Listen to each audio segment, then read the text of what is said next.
Imagine standing in complete darkness. The air is thick, suffocating. You can hear the ocean through stone walls. This is the last place your ancestors stood on African soil before they were loaded onto ships and disappeared into history. But in 2019, something impossible happened. Ghana opened a door that had been closed for 400 years, and thousands came flooding back. The Year of Return: Why African Americans Are Moving to Ghana.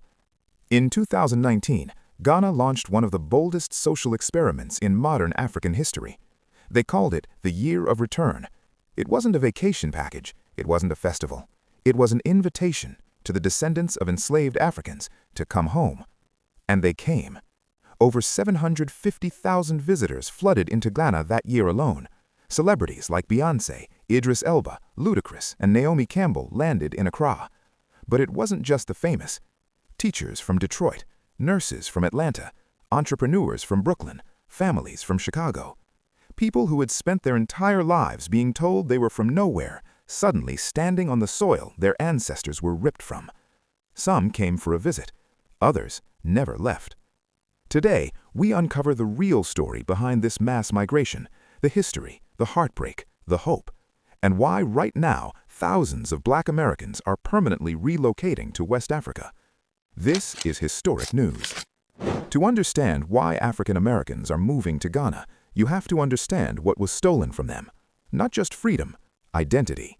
Between the 15th and 19th centuries, an estimated 12.5 million Africans were forcibly taken from their homes. About 10.7 million survived the journey across the Atlantic. The rest? Thrown overboard, starved, disease, suicide. Ghana became one of the epicenters of this horror. Cape Coast Castle, Elmina Castle, Fort Amsterdam. These weren't just forts, they were human warehouses. Captured Africans, men, women, children, were stuffed into underground dungeons. No light, no air, no dignity. They stayed there for weeks, sometimes months, waiting. When the ships arrived, they were marched through a narrow passageway and out a small door facing the ocean. The Europeans called it the Door of No Return. Over 6 million enslaved Africans passed through Ghana alone. Families were torn apart, languages were erased, religions were forbidden, names were replaced. And for 400 years, their descendants lived with a question that couldn't be answered. Where do I come from?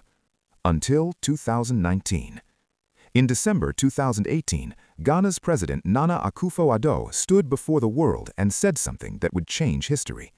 We know what you experienced. We know the injustice that was done to you. We welcome you back home. Ghana is your home. Africa is your home.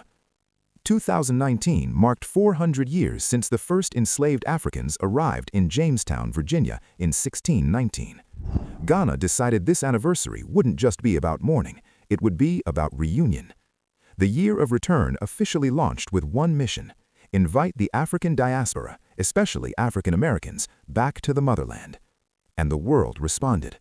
Beyoncé brought her entire family and held a private concert. Idris Elba got married in Ghana.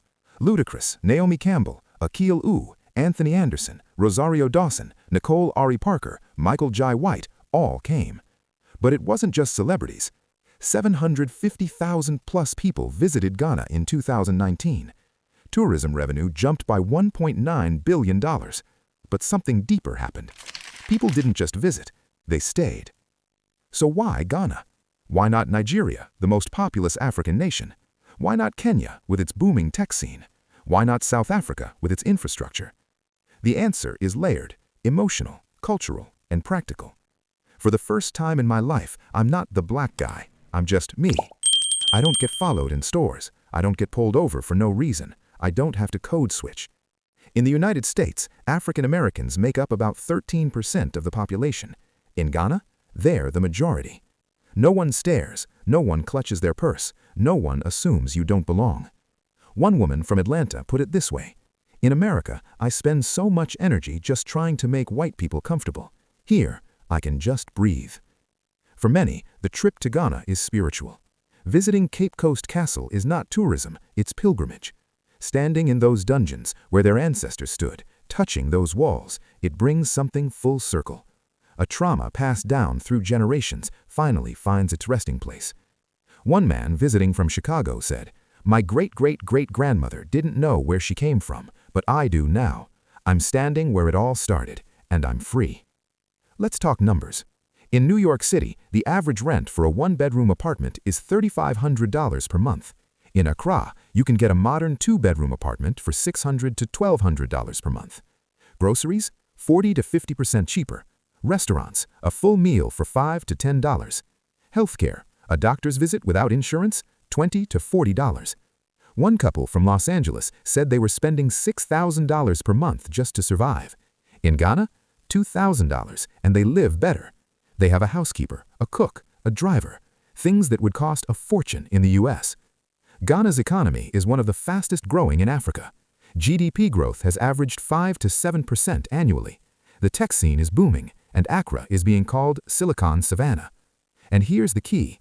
African Americans bring capital, skills, and networks that Ghana desperately needs. They're opening restaurants and cafes, real estate firms, marketing agencies, schools, film production companies, tourism businesses. Ghana offers them something America doesn't, a chance to build generational wealth without systemic barriers. Perhaps most importantly, they're not alone. Entire African American communities have formed in cities like Accra, Cape Coast, Kume, Takoradi. There are churches, social groups, business networks, even African American Ghanaian cultural festivals. Even though they share ancestry, African Americans and Ghanaians have different cultures, language barriers, social norms, expectations. One expat said, "I thought I'd just blend in, but Ghanaians see me as American first.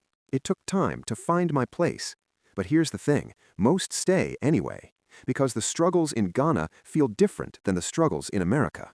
In Ghana, you're fighting systems. In America, many feel they're fighting for their humanity. And that difference, it's everything."